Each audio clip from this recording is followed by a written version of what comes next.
The Tom Daniel Show. Keep listening,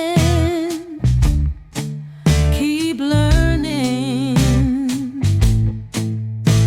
The Tom Daniel Show. You're listening to The Tom Daniel Show, and I'm your host, Tom Daniel. Welcome to The Tom Daniel Show, where today I want to explore the intersections of history, culture, and sound. I'm taking on a subject that's been hiding in plain sight all along, and that's the Southern accent. I've lived in Alabama almost my whole life, so you might say I'm a little familiar with the Southern accent. Now, it's true. My wife and I were held prisoner of war up in Iowa for 3 years, but we actually kind of liked it up there. Oh, I make fun of the Iowans all the time. Iowa stands for idiots out wandering around, and things were definitely different up there, but it was tolerable, you know? I mean, after all, the Iowans are mostly farmers, and farmers are farmers wherever you go, so there was at least that commonality between us. Oh, but here's something funny we learned in Iowa that's very different from the South. In Iowa, you never, ever ask someone how much land they have. You just don't do that. Now, in the South, that's just a polite conversational thing to ask. Say, how much land you got? Because Southerners are deeply proud of the land. But in Iowa, you do not do that. And here's why. Pretty much everybody in Iowa grows corn. I mean, it's all corn as far as you can see. Also, everybody in Iowa knows exactly to the penny the price of corn per acre. Therefore, if you know somebody's acreage, then you're practically looking right at their financial statement. I mean, so to ask somebody how much land they have is the equivalent of asking them how much they're worth. And, it's just not done. And, I can kind of see that from that point of view. When you think about it like that, that's kind of a rude thing to ask, but Southerners don't put monetary values on land like that. I mean, the South land is so much more than just simple crop acreage. It's trees, it's forest, wildlife, creeks, streams, meadows, pasture, fresh air. It's all a bunch of stuff that real estate agents can't really put a fixed number on, so Southerners don't mind talking about how much land they have. They're proud of it. But you can kind of imagine how things went for us when my wife and I first moved to Iowa. We thought we were being polite and conversational by asking people how much land they had. And they thought we were being unforgivably rude. Anyway, let me get back on topic here. The Southern accent. Although the Southern accent is still prevalent where I live in Alabama, it's not as much as it used to be. Every generation seems to be getting more and more homogenized with their speech, and they're dropping their Southern accents. Now, I don't know if this has got something to do with being mocked and ridiculed and embarrassed to sound Southern, or if it's just the increasing addition of non-Southerners to the population, which saturates the Southern out of their voices. But regardless, I've noticed the Southern accent is clearly disappearing a little bit from speech. But there's one place where the Southern accent isn't going anywhere, and that's in music. The Southern accent is not just a way of talking, but it's one of the most prominent instruments in American music. Without the Southern accent, American music would suck. Okay, that might sound like an exaggeration. I mean, after all, when we think of instruments, we picture guitars and fiddles and trumpets and pianos. But what if the Southern accent itself, the way the words are stretched, clipped, and bent, has been carrying as much musical weight as any banjo or saxophone? Without the Southern accent, the songs we know and love simply would not sound the same. And that's what I want to explore today. So let's begin with a simple thought experiment. Take a line from a song that most of us probably know. Your cheating heart will tell on you. Now, if you sing that line with a flat Midwestern accent, the vowels stay neat and clipped like they're supposed to be, The rhythm feels mechanical, almost like a recitation. But if you sing it the way Hank Williams does with his slow Montgomery drawl, something remarkable happens. The vowels stretch like taffy. The consonants slide lazily. The phrasing dips and swells as if weighted down by the sorrow. Suddenly, the words carry more than dictionary meaning. The words bleed. The betrayal cuts so much deeper, the heartache is heavier. The Southern accent gives that line all its pain. And this is the main point of everything I want to talk about in today's episode. The accent is not decoration. It's not wallpaper for the words. The Southern accent is the soul and bloodstream of the music. What about all those genres of American music that are actually Southern? I mean, when Robert Johnson sang Haunted Blues in the Mississippi Delta, it was with a Southern accent. When Mahalia Jackson belted out Sanctified Gospel in New Orleans, it was with a Southern accent. When Buddy Holly sang with a hiccup and a twang in Lubbock, Texas, it was with a Southern accent. When Outkast growled at the audience to break it down in Atlanta, it was with a Southern accent. When Loretta Lynn told us how proud she was in Butcher Holler, it was with a Southern accent. When Dewey Balfa told us to dance at the Mardi Gras in the Louisiana Bayou, it was with a Southern accent. When Selena described her love as como la flor in Corpus Christi, it was with a Southern accent. The Southern accent is always doing as much work in the music as the guitar or the drums. Think about Elvis. If you strip away that Tupelo drawl of his, what do you have? Well, a decent baritone, that's for sure, but definitely not the king. Or Dolly Parton. Her brilliance as a songwriter is undeniable, but it's her Smoky Mountain lilt that carries the warmth and honesty that sheet music alone can't convey. In soul and R&B, listen to Otis Redding or Al Green. The vowels bend and slide in ways that are inseparable from a Southern tent revival. It's the Southern accent that makes the notes testify. Aretha Franklin might have grown up in Detroit, but the Queen of Soul's accent is all Memphis. And when we move forward in time, hip-hop, for instance, the same rule applies. The syrupy Houston flow of DJ Screw or the Atlanta bite of Gucci Mane demonstrates how deeply the Southern accent continues to shape rhythm and phrasing. In every case, the Southern accent is not just present, it's pivotal. You can't sing any of that music without a Southern accent. So musically, what's actually happening?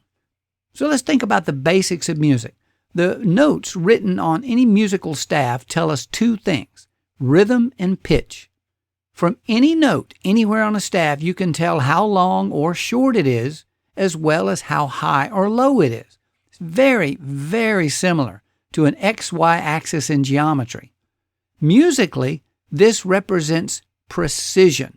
The brilliant and breathtaking music of Bach and Mozart exemplifies this precision in sound. However, 19th century composers like Beethoven, Chopin, and Liszt desired emotion in their music, which defied precision, as there's no way to write emotion on the staff. They solved the problem by writing notes on the staff as always, but encouraging performers to interpret it, to speed up and slow down whenever they felt the mood to do so. They didn't write that in the music. They left it up to each performer to interpret it at will. So if you perform Beethoven, Chopin, or Liszt with perfect rhythmic precision, you ruin it.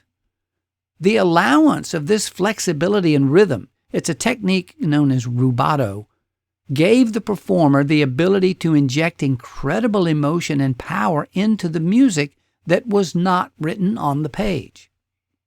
The Southern accent does the exact same thing to common speech. The vowels of the Southern accent are stretched out longer and create a feeling of suspension, like notes held just a fraction longer than expected. That gives the illusion that Southerners talk slower, but that's not true. It's not slower, it's stretched. Musically, this would be known as being slightly behind the beat, and musically, this is called the groove. It should be no surprise that non-Southerners struggle with the groove in music, while Southerners seem to be born right into it. It's instinctive to Southerners because we talk that way and think that way. And when you apply that stretch to music notes, it makes them inexact and gives them a groove. Consonants are softened and blurred, making words less percussive, more fluid.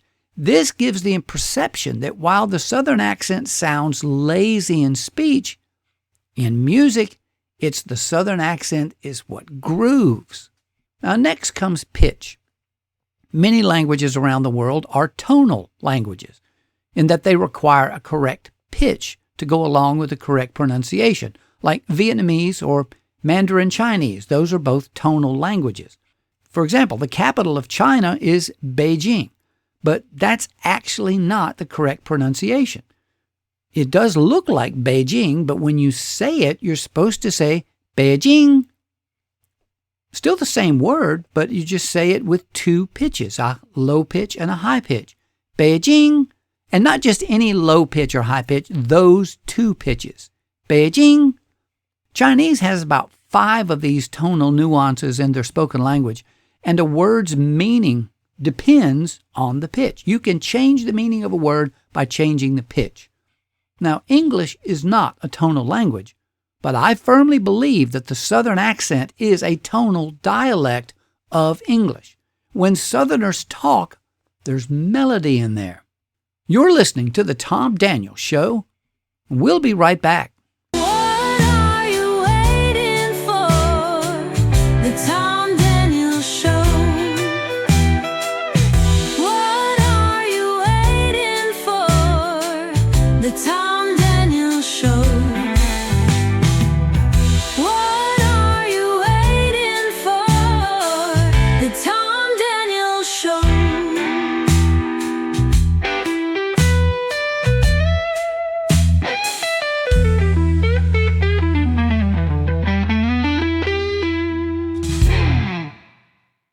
Welcome back to the Tom Daniels Show. I've been excited for a while now to hear what Mary Mac had in store for this episode, and they definitely did not disappoint. Mary Mac is the world's most perfect band.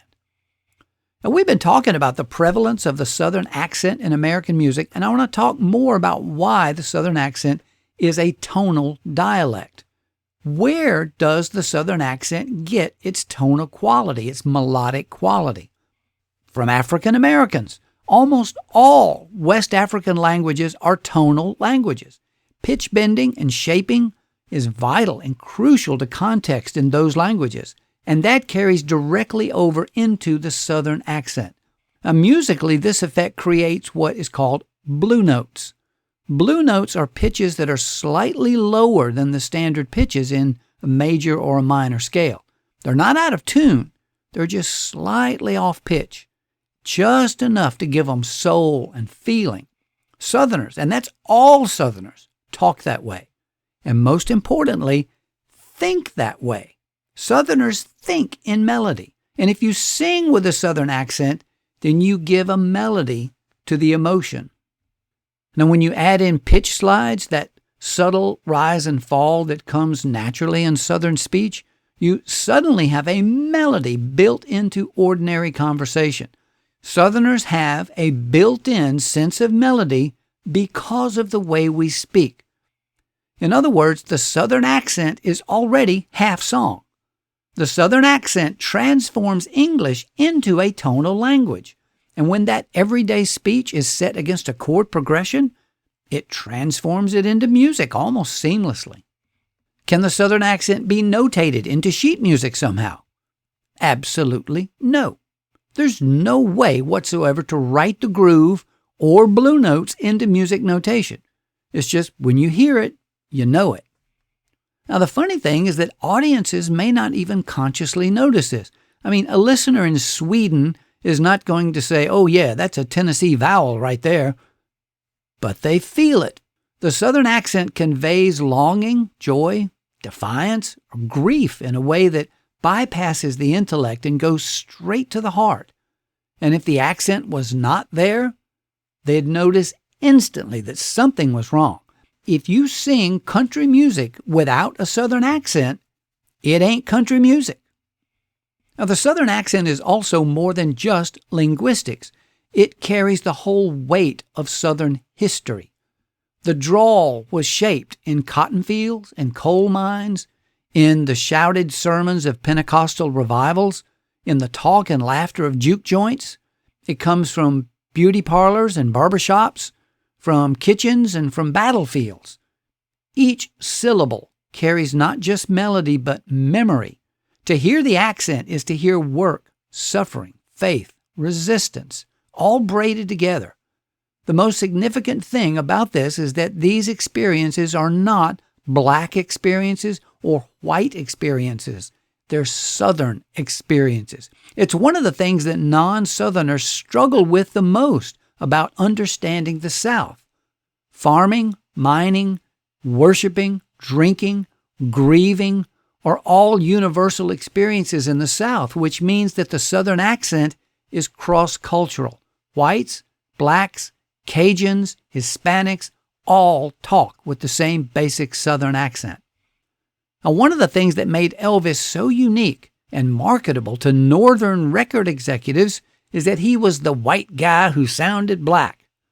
What they all missed was that all Southerners sounded like that. It wasn't a black accent. It was a Southern accent. Everybody sounded like that. Chuck Berry, Buddy Holly, Little Richard, Roy Orbison, Bo Diddley, Jerry Lee Lewis, Fats Domino, Carl Perkins. They were all Southern.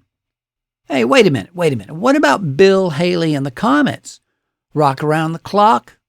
Bill Haley was from Michigan and grew up in Pennsylvania, so what about that, Mr. Smarty Pants? Yeah, but Bill Haley didn't sing with a Michigan accent. He was smart enough to sing with a rockabilly Southern accent all the way. I dare you to sing Rock Around the Clock with a Midwestern accent without laughing. And this is why the accent resonates so strongly. It's rooted universally throughout the South, and the South is not interchangeable with anywhere else in the world. Neither is the accent. When the sound of that accent traveled through migration, through radio, through records, it carried with it the memory of those places and people.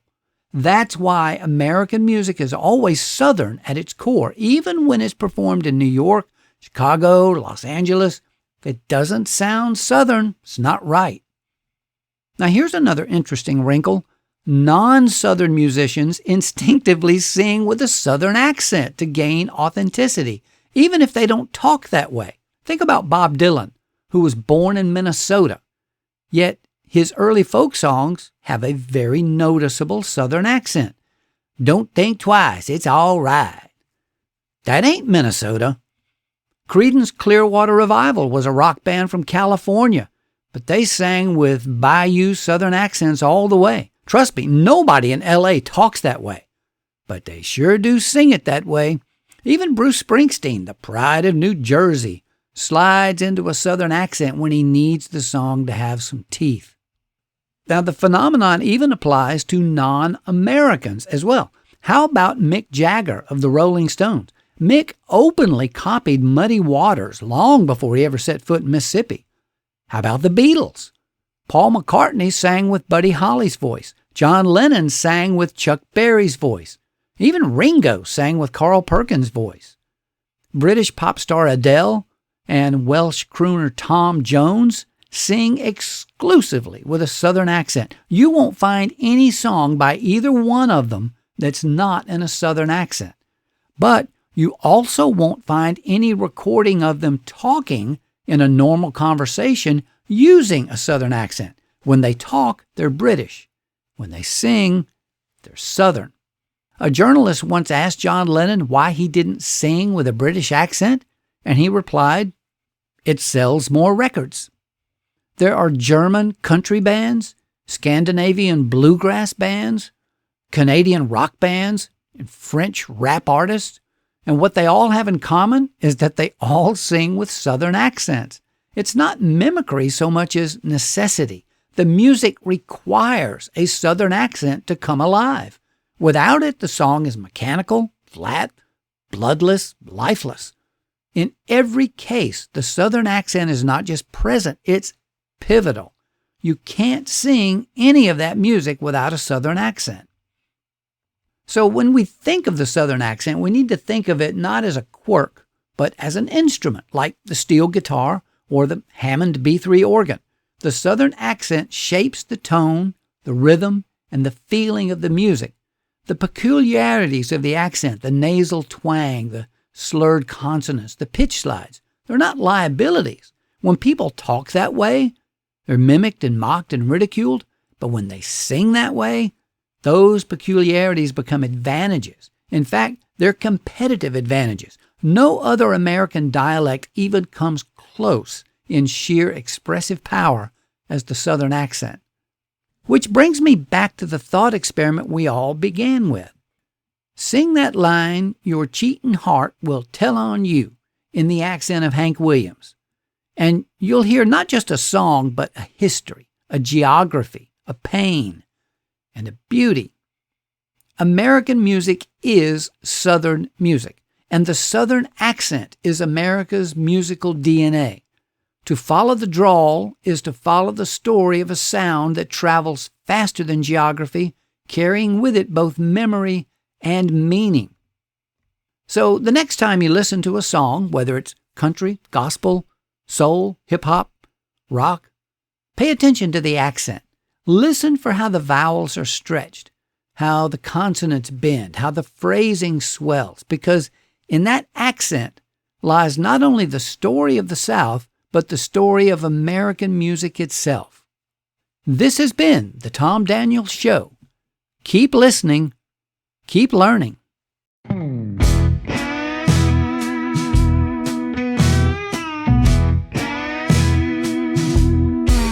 Keep listening, keep learning. The Tom Daniels Show. Keep listening, keep learning. The Tom Daniels Show. Take a break from your usual routine and tune in to the Tom Daniels Show. You'll discover the world of melodies and stories that you might not know. Keep listening, keep learning. The Tom